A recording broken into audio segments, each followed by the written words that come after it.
नमस्कार। कृष्णसार एफएम 94 मेगाहर्जको दैनिक रेडियो पत्रिका प्रदेश बिटबाट माया अधिकारी र रामप्रसाद आचार्यको हार्दिक स्वागत छ। प्रदेश बिटको सुरुमा मुख्य खबरका शीर्षकहरू। सिकलसेल रोगबारे चेतना फैलाउन जरुरी रहेको सिकलसेल विज्ञ डाक्टर पाण्डेको भनाई। बाँकेका सन्तानेश्वर र बाबा बर्फानी मन्दिर पर्यटकको रोजाइमा पर्दै। नेपालगञ्जमा अत्याधुनिक प्रविधि सहितको थोपा प्रयोगशाला सञ्चालनमा। आयुर्वेद पद्धतिप्रति बिरामीहरूको आकर्षण बढ्दै। आयुर्वेद चिकित्सा पद्धति प्रतिको जो जनताको विश्वास थियो त्यो अहिले आएर अझ बढ्दै गइरहेको छ र पहिलाको बेलामा धेरै न्यूनतम बिरामीहरू आउँथे, तर अहिले दैनिक 45 देखि 50 सम्म बिरामीहरू आइरहेछन्। कोहलपुर घटनाका दोषीलाई कानुन बमोजिम कारबाही नगरी आन्दोलनमा उत्रने चेतावनी। बर्दिया अस्पताल गुलरियामा नसर्ने रोगको निशुल्क उपचार सेवा सुरु। र दाङको घोराईमा सञ्चालन हुन लागेको प्रदेश स्तरीय प्रदर्शनीको तयारी तीव्र। राष्ट्रिय स्वतन्त्र पार्टी खारेजीको माग गर्दै निर्वाचन आयोगमा उजुरी लगायतका सामग्री लिएर आएका छौं।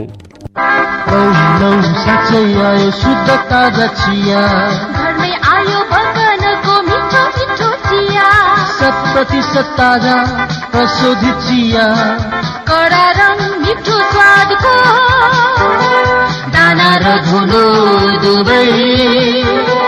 मुना मुना मुना चिया, मुना मुना मुना मुना चिया, मुना मुना मुना चिया। प्रिय ग्राहक महानुभाव, नक्कली मुना चियादेखि सावधान। मुना चियाको प्याकेट खरिद गर्दा राम्ररी ध्यान दिनुहोस्। एसटीआई ग्रुपको मोडर्न टी इन्डस्ट्रिजद्वारा उत्पादित सक्कली ब्रान्डको मुना चिया मात्रै खरिद गर्नुहोस्।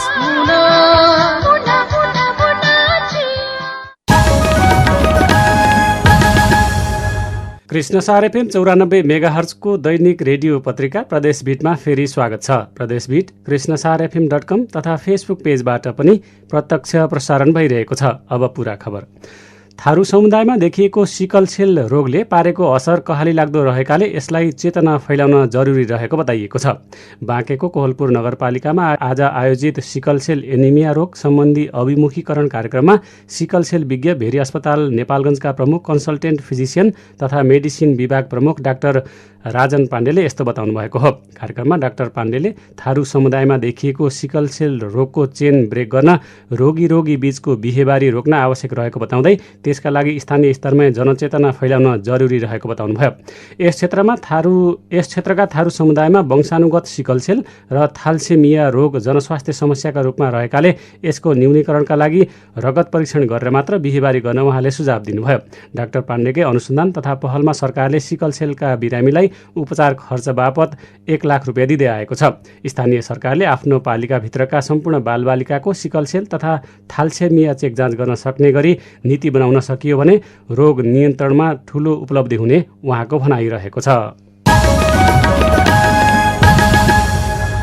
बाँके जिल्लाका 2 धार्मिक स्थलहरू नेपाल र भारतका धार्मिक पर्यटकहरूको रोजाइमा पर्न थालेका छन्। बाँकेको राप्ती सोनारी र नरेनापुर गाउँपालिकाको पहाडी क्षेत्रमा रहेको सन्तानेश्वर र बाबा बर्फानी मन्दिरमा छिमेकी देश भारत र नेपालबाट पुग्ने धार्मिक पर्यटकको संख्या बढ्दै गएको पर्यटन प्रवर्धन मञ्च बाँकेका अध्यक्ष कृष्ण प्रसाद श्रेष्ठले बताउनुभयो। राप्ती सोनारी वडा नम्बर 4 स्थित बर्फानी बाबा मन्दिर र नरेनापुर वडा नम्बर 6 स्थित चुरे पहाडमा अवस्थित सन्तानेश्वर बाबा मन्दिर दर्शनका लागि आउने आन्तरिक तथा बाह्य पर्यटक बढ्दै गएको श्रेष्ठले जानकारी दिनुभयो। रमणीय स्थानमा रहेका ती दुवै धार्मिक स्थानको महत्वबारे प्रचार प्रसार हुन थालेपछि दुवै देशका धार्मिक पर्यटक आउने क्रम बढेको हो। स्वदेशी र विदेशी पर्यटक बढ्दै गएपछि गाउँपालिकाले चासो दिएर दुवै मन्दिरसम्म पुग्ने बाटो र अन्य भौतिक पूर्वाधार निर्माणमा अग्रसरता देखाएका छन्। नेपालगञ्जमा सम्पन्न भएको वेस्टर्न ट्राभल्स मार्टमा आएका भारतीय पर्यटन व्यवसायीलाई पनि सन्तानेश्वर र बाबा बर्फानी मन्दिरबारे विस्तृत जानकारी गराइएको थियो। लुम्बिनी प्रदेश सरकारका नवनियुक्त मन्त्री कृष्णा केसी नमुनाले दुवै मन्दिरमा अवलोकन गरेपछि धार्मिक पर्यटकीय गन्तव्य घोषणा गराउन पहल गर्ने प्रतिबद्धता व्यक्त गर्नुभएको छ। नेपालगञ्जमा थोपा प्रयोगशाला सञ्चालनमा आएको छ। उच्च स्तरीय प्रयोगशाला सेवाको विकास गर्न तथा सामान्य परीक्षणका लागि नेपालगञ्जबाट अन्यत्र जानुपर्ने बाध्यतालाई अन्त्य गर्न प्रयोगशाला सञ्चालनमा ल्याइएको सञ्चालक सुलभ आचार्यले जानकारी दिनुभयो। नेपालगञ्ज शहर स्वास्थ्य हबका रूपमा चिनिए पनि सामान्य जाँचहरू यहाँ सम्भव नहुँदा बिरामीहरूले शास्ति खेप्न बाध्य हुने समस्यालाई चिर्न अत्याधुनिक प्रयोगशाला सञ्चालनमा ल्याइएको हो। प्रयोगशालाले आधुनिक उपकरणको प्रयोग गरी परीक्षण गर्न सुरु गरेको छ। नेपालगञ्ज उपमहानगरपालिका वडा नम्बर 10 गणेशमान चोकदेखि भेरी अस्पताल जाने बाटोमा रहेको थोपा भवनबाट सेवा दिइरहेको प्रयोगशालाले भविष्यमा थप अत्याधुनिक उपकरणहरूबाट सेवा दिँदै जाने लक्ष्य राखेको छ। प्रयोगशालामा लामो समय कार्य अनुभव सँगालेका दक्ष प्रयोगशाला कर्मीहरू रहेका छन्। प्याथोलोजिस्ट, भाइरोलोजिस्ट, माइक्रोबायोलोजिस्ट, बायोकेमिस्ट लगायत अन्य टेक्निसियनहरूको टिमले यस क्षेत्रमै गुणस्तरीय सेवा दिन निरन्तर मेहनत गरिरहेको सञ्चालक आचार्यले बताउनु भएको छ। बाँकेको कोहलपुरमा श्रीमानले श्रीमती र छोरालाई पेट्रोल छर्किएर आगो लगाएको घटनाप्रति ध्यानाकर्षण गराइएको छ। महिला मानवाधिकार रक्षक सञ्जालले प्रेस विज्ञप्ति मार्फत घटनाका दोषीलाई कानून बमोजिमको कारबाहीको माग गरेको छ। माघ 15 गते कोहलपुर नगरपालिका वडा नम्बर 2 शक्तिनगरमा श्रीमानले श्रीमती र छोरालाई पेट्रोल छर्किएर आगो लगाएर श्रीमान भागेर भारत जान खोज्दा रूपडियाबाट प्रहरीले पक्राउ गरेको थियो। पक्राउ परेका श्रीमान भानुभक्त विकलाई भन्सुनका आधारमा छोडेमा वा कानून बमोजिमको कारबाही नभए थप आन्दोलनमा उत्रने सञ्जालका अक्षरी पोखरेलले प्रेस विज्ञप्ति मार्फत जानकारी दिनुभएको छ। छोरा प्रिन्स विकेको मृत्यु भइसकेको छ भने श्रीमती गंगा विकलाई थप उपचारका लागि काठमाडौँ लगिएको इलाका प्रहरी कार्यालय कोहलपुरले जनाएको छ। आगो लगाउने भानुभक्त विकलाई पक्राउ गरी हिरासतमा राखिएको छ। बर्दिया जिल्ला अस्पताल गुलरियामा नसर्ने रोगको निशुल्क उपचार सेवा सुरु गरिएको छ। लुम्बिनी प्रदेशकै उत्कृष्ट अस्पतालका रूपमा रहेको अस्पतालमा पेन प्लस परियोजना मार्फत नसर्ने रोगको निशुल्क उपचार सेवा सुरु गरिएको अस्पतालका प्रमुख मेडिकल सुपरिन्टेन्डेन्ट डाक्टर सुभाष पाण्डेले जानकारी दिनुभयो। पछिल्लो समय नेपालमा नसर्ने रोगका कारण अकालमा मृत्यु हुने गरेको तथ्याङ्क आधारमा नसर्ने रोगलाई पनि सरकारी तवरबाटै उच्च प्राथमिकतामा राखेर उपचार सेवा सुरु भएको हो। नसर्ने रोगको निशुल्क उपचार सेवा सुरु भएसँगै सुगर, प्रेसर, मुटु क्यान्सर तथा सिकल सेलका बिरामीले राहत पाउने डाक्टर पाण्डेको भनाइ छ।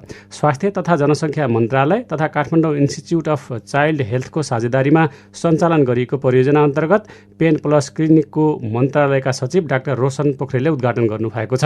कार्यक्रममा संघीय सांसद तथा पूर्व मन्त्री सञ्जय गौतम, प्रदेश सांसद मालती सोडारी, राजकुमार चौधरी, भेरी अस्पतालका प्रमुख medical superintendent doctor Badri Chapagai, sickle cell विज्ञ डाक्टर राजन पाण्डे लगायतको उपस्थिति रहेको थियो।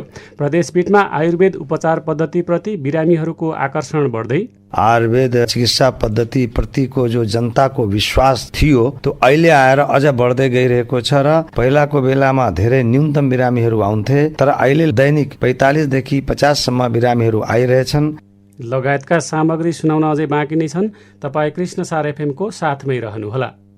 कान्छी, छोरालाई सन्चो भयो? अस्ति अस्पताल भर्ना गरेर ल्याएपछि त धेरै निको भएको छ। अब 1 हप्ता पछि फेरि देखाउन ल्याउन भन्नु भएको छ डाक्टरले। अनि पैसा छ त अर्को चोटि शहरको अस्पताल जान? पैसा त छैन दाइ। यसरी हुन्न कान्छी, छोरा पनि ठुलो हुँदैछ, यसलाई पढाउन लेखाउन पर्यो, राम्रो लाउन खान दिन पर्यो। सधैँ यो काम गरेर कसरी गर्छौ? अनि के गरौँ त दाइ, आफूले अरू काम जाने छैन। म छु नि, किन चिन्ता गर्छौ? दुबईमा मेरा साथीहरू छन्, उनीहरूलाई भनेर त्यहाँ काम लगाइदिन्छु। घरको काम गर्ने हो, पैसा यहाँ भन्दा 10 गुणा बढी हुन्छ। यहाँबाट जाने पैसा अहिलेलाई म हालिदिन्छु, पछि तलब आएपछि उताबाट बिस्तारै तिर्दै गयो भइहाल्छ नि। साँच्ची हो र दाइ? लौ, दाइको विश्वास लाग्दैन र? बरु दुबई गएपछि यो दाइलाई चाहिँ बिर्सने होइन नि। हजुरलाई कसरी बिर्सिन सक्छु र दाइ? हजुर त मेरो लागि भगवानै हुनुहुन्छ। लौ न, त्यस्तो काम मिलाइदिनु न। नाइ, म यस्तो काम गर्दिन। मलाई मेरो घर पुर्याइदिनु। म त दुबईमा घरको काम गर्नु भनेर आएको। यस्तो काम गर्दिन म। रमेश दाइले बोलाइदिनु न, म घर जान्छु। दुबई जान्छेस? तेरो रमेश दाइलाई 50,000 तिरेर तलाई खरिदेछम। अब त्यति पैसा नौसुलेसम्म कहाँ जान्छेस? यो केटी जबसम्म काम गर्न मान्दैन तबसम्म यसको दाना पानी बन्द गरिदिनु। खानाको सट्टा लात र गुस्सा खाएपछि यसको अक्कल ठेगानमा आउँछ। कसैको दबाव वा लालचमा परेर रोजगार, मनोरञ्जन वा अन्य कुनै व्यवसायका लागि जाने एकल निर्णय नलिनुहोला। जानै परे परिवार वा अन्य जान्ने बुझ्ने व्यक्तिहरूसँग राम्रोसँग परामर्श गरेर मात्र जानुहोला। यदि मानव बेचबिखन तथा ओसार पसारका घटना थाहा पाएमा 100 वा 1145 मा फोन गर्नुहोला अथवा नजिकैको प्रहरीलाई जानकारी गराउनुहोला। आईएनएफ नेपाल बाँके एक्टिभ परियोजनाद्वारा जनहितमा जारी सन्देश। नेपाल घरेलु तथा साना उद्योग बचत सहकारी संस्था लिमिटेडको 15औं साधारण सभामा उपस्थिति हुने बारेको सूचना। यस नेपाल घरेलु तथा साना उद्योग बचत सहकारी संस्था लिमिटेडको मिति 2079 मंसिर 24 गते बसेको सञ्चालक समितिको बैठकको निर्णय अनुसार यस संस्थाको 15औं वार्षिक साधारण सभा निम्न मिति, स्थान र समयमा छलफल गर्नुपर्ने भएकाले उपस्थितिको लागि सादर अनुरोध गर्दछौं। साधारण सभा हुने मिति, स्थान र समय यही माघ 21 गते शनिबार। स्थान स्वस्ति कटेज, सुर्खेत रोड, धम्बोजी, नेपालगञ्ज। समय बिहान 11 बजे। नोट, आते जाते खर्च बापत उपस्थिति शेयर सदस्यलाई रु 200 दिने व्यवस्था छ। सचिव गणेश प्रसाद पाठक, नेपाल घरेलु तथा साना उद्योग बचत सहकारी संस्था लिमिटेड, नेपालगञ्ज उपमहानगरपालिका 18, कारकादो, बाँके। Phone number 081 530 359। यो कृष्ण सार एफएम 94 मेगाहर्ज कृष्ण सार जत्तिकै तेज।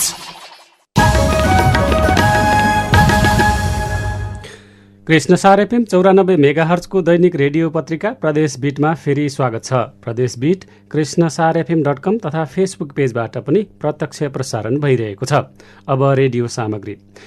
बाँकेमा आयुर्वेद उपचार पद्धतिप्रति बिरामीहरूको आकर्षण बढ्दै गएको छ। बाँके आयुर्वेद स्वास्थ्य केन्द्र नेपालगञ्जमा बिरामीको संख्या दैनिक 45 देखि 50 जना आउनुले यसप्रति बिरामीहरूको आकर्षण बढेको केन्द्रले जनाएको छ।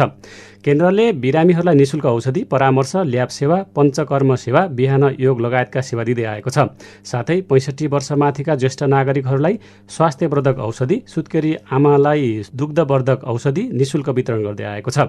केन्द्रबाट प्रभाव हुने सेवाबारे कुराकानी गर्दै केन्द्रका प्रमुख डाक्टर अनिल कुमार चौधरी, बिस्तारै बिस्तारै बिरामीको संख्या र आयुर्वेद चिकित्सा पद्धति प्रतिको जो जनताको विश्वास थियो त्यो अहिले आएर अझ बढ्दै गइरहेको छ र बिरामीको घुइँचो लाग्न थाल्यो।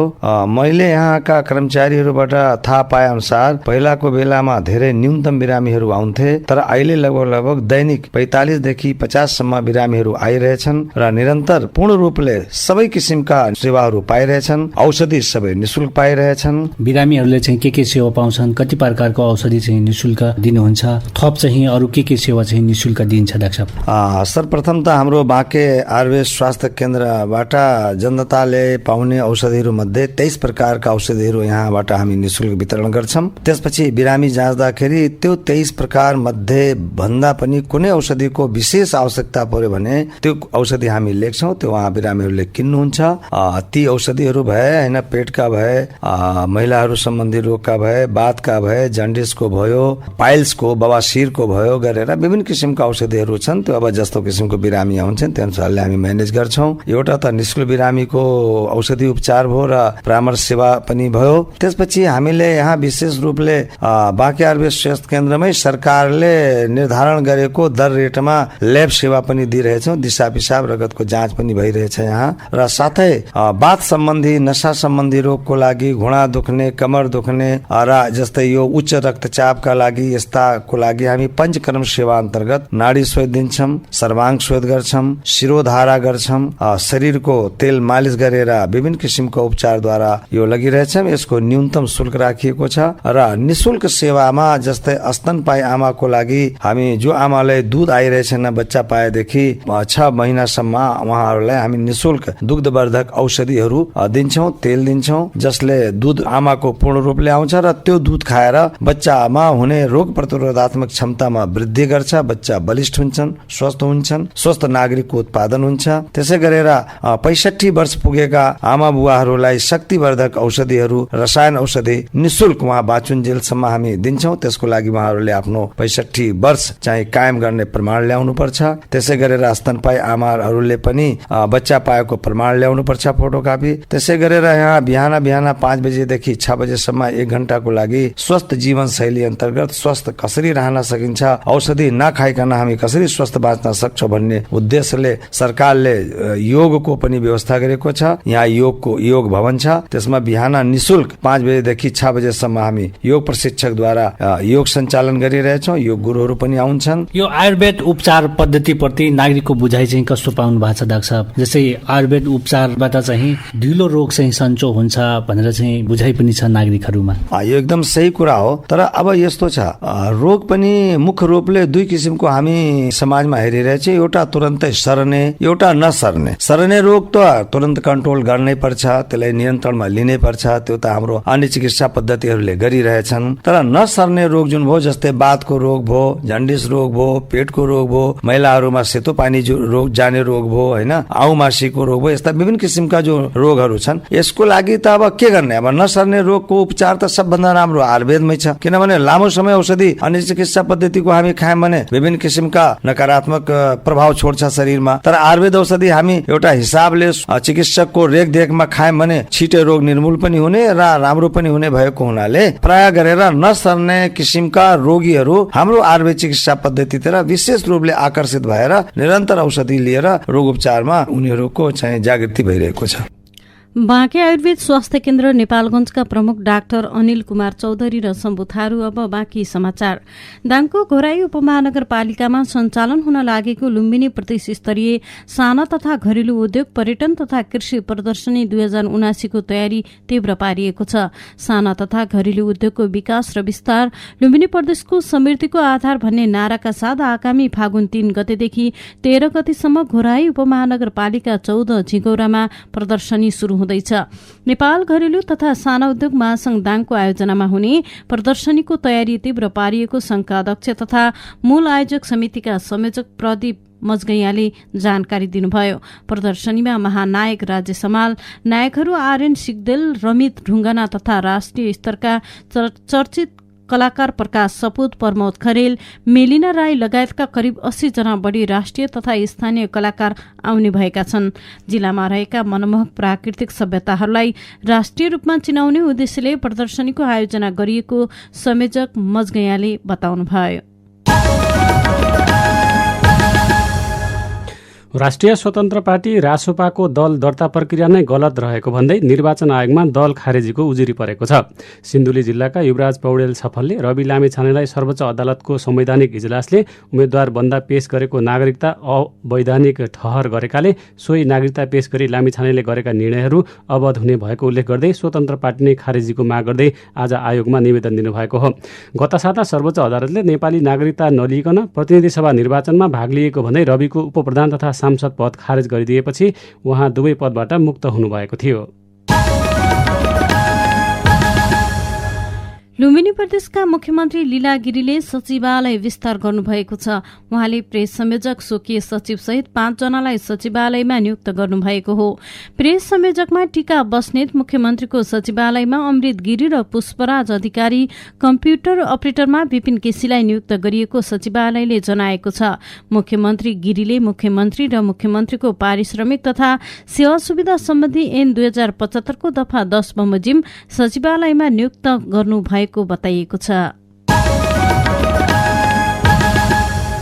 जाजरकोट जिल्लामा भिरबाट लडेर एकजनाको ज्यान गएको छ। जिल्लाको कुशे गाउँपालिका वडा नम्बर 4 का 31 वर्षीय अमरबहादुर शाहीको भिरबाट लडेर ज्यान गएको कर्णाली प्रदेश प्रहरी कार्यालयले जनाएको छ। मंगलबार दिउँसो वडा नम्बर 6 पिप्सेबाट ससुरालीको घरबाट आउँदै गर्दा भिरबाट लडेर शाहीको ज्यान गएको हो। दार्चुला जिल्ला कारागारमा क्षमताभन्दा बढी कैदीबन्दी हुँदा व्यवस्थापनमा समस्या भएको छ। 40 जना कैदीबन्दीको क्षमता रहेको कारागार अहिले 64 कैदीबन्दी राखिएको कारागारका जेलर रामराज पन्तले बताउनुभयो। उहाँका अनुसार 25 पुरुष र 15 महिला कैदीबन्दी राख्न उक्त कारागार बनाइएको हो। 25 पुरुष कैदीबन्दी राख्ने ठाउँमा 61 जना राख्नु परेको छ। यस्तै 15 महिला कैदीबन्दीको क्षमता रहेको कारागारमा हाल 3 जना मात्र रहेका छन्। क्षमताभन्दा बढी कैदीबन्दी राखिँदा उनीहरूलाई बस्न समस्या भएको जिल्ला कारागारका जेलर रामराज पन्तले बताउनुभयो। कैलाली जिल्लाका पूर्व शिक्षक कुलासिंह बमले सुदूरपश्चिम प्रदेशमा बोलिने भाषाहरूको बहुभाषिक शब्दकोश तयार गर्नुभएको छ। 4000 शब्द सम्मिलित शब्दकोशमा सुदूरपश्चिममा बोलिने पहाडी जिल्लाका 7 भाषा अङ्ग्रेजी, नेवारी, मगर, राजी, डङ्गौरा, थारू, दङ्हा, पूर्वी कठरिया, मलवारी कठरिया र राणा थारू गरी 17 भाषा रहेका छन्। भाषाबारे जानकार शिक्षकलाई नेपाली भाषाका चल्तीका शब्द पठाइएको र शिक्षकहरूले अनुवाद गरी पठाइएपछि शब्दकोश तयार भएको बमले बताउनुभयो। अनुवादमा विभिन्न भाषाका 24 जना शिक्षकको सहयोग लिएको उहाँले जानकारी दिनुभयो। अन्तर्राष्ट्रिय बजारमा कच्चा तेलको मूल्य बढेसँगै भारतीय आयल कर्पोरेसन आईओसीले नेपाल आयल निगमलाई इन्धनको मूल्य सूची बढाएर पठाएको छ। पेट्रोल प्रति लिटर 8 रुपियाँ 1 पैसा, डिजेल 7 रुपियाँ 98 पैसा, मट्टीतेल 4 रुपियाँ 61 पैसा तथा हवाई इन्धन 7 रुपियाँ 80 पैसा बढेर आएको हो। भारतबाट इन्धनको मूल्य बढेर आएपछि निगम फेरि घाटामा गएको निगमले जनाएको छ। विगत 4 महिनासम्म निगम नाफामा रहँदै आएको थियो। भारतबाट पेट्रोलियम पदार्थको भाव बढेको मूल्य पठाए पनि निगमले अझै मूल्यमा भने समायोजन नगरेको बताइएको छ। केही दिन अघि नयाँ बानेश्वर स्थित संघीय संसद भवन अगाडि आत्मदाह गरेर ज्यान गुमाउनुभएका प्रेम आचार्यका 12 वर्षीय र 6 वर्षीय छोरीलाई स्नातक तहसम्म निशुल्क पढाउने नेपाली कांग्रेसका सांसद मोहन बहादुर बस्नेतले घोषणा गर्नुभएको छ। आज संसदीय बैठकमा बोल्दै उहाँले आफ्नो दल नेपाली कांग्रेसका नेताहरूसँग छलफल गर्दै यस्तो निर्णय गरेको बताउनु भएको हो। यस्तै आचार्यकी श्रीमतीलाई पनि रोजगारीको व्यवस्था समेत गर्ने सांसद बस्नेतले जानकारी दिनुभयो। सरकारले मोटरसाइकलको पछाडि बस्नेले पनि हेलमेट लगाउनै पर्ने नियम पुनः बिउताउने तयारी गरेको छ। यसअघि पटक पटक लागू गर्न खोज्दा पनि कार्यान्वयन नभएको उक्त नियमलाई भौतिक पूर्वाधार तथा यातायात मन्त्रालयले पुनः बिउताउन लागेको हो। मन्त्रालयमा आयोजित मन्त्री स्तरीय बैठकले जति सक्दो छिटो दुवैजनाले हेलमेट लगाउने नियम कार्यान्वयनमा ल्याउन जोड दिएको छ। मोटरसाइकल यात्रालाई सुरक्षित र दुर्घटनामा क्षति कम गर्ने बारे छलफल गर्न मंगलबार भौतिक मन्त्रीले विभिन्न क्षेत्रका विज्ञ तथा प्रमुखहरूसँग छलफल गर्नुभएको बताइएको छ। यिनै खबरसँगै प्रदेश बीट सकिएको छ। आजको प्रदेश बीटमा हामीले सिकलसेल रोगबारे चेतना फैलाउन जरुरी रहेको सिकलसेल विज्ञ डाक्टर पाण्डेको भनाई, बाँकेका सन्तानेश्वर र बाबा बर्फानी मन्दिर पर्यटकको रोजाइमा पर्दै, नेपालगञ्जमा अत्याधुनिक प्रविधि सहितको थोपा प्रयोगशाला सञ्चालनमा आयुर्वेद उपचार पद्धतिप्रति बिरामीहरूको आकर्षण बढ्दै, कहलपुर घटनाका दोषीलाई कानून बमोजिम कारवाही नगरे आन्दोलनमा उत्रने चेतावनी, बर्दिया अस्पताल गुलरियामा नसर्ने रोगको निशुल्क उपचार सेवा सुरु र दाङको घोराईमा सञ्चालन हुन लागेको प्रदेश स्तरीय प्रदर्शनीको तयारी तीव्र, राष्ट्रिय स्वतन्त्र पार्टी खारेजीको माग गर्दै निर्वाचन आयोगमा उजुरी लगायतका सामग्री सुनायौं। हवस् त प्राविधिक साथी महेशसँगै माया र रामप्रसाद पनि बिदा हुन्छौँ। तपाईँ कृष्णसार एफएमकै साथमा रहनुहोला। नमस्कार।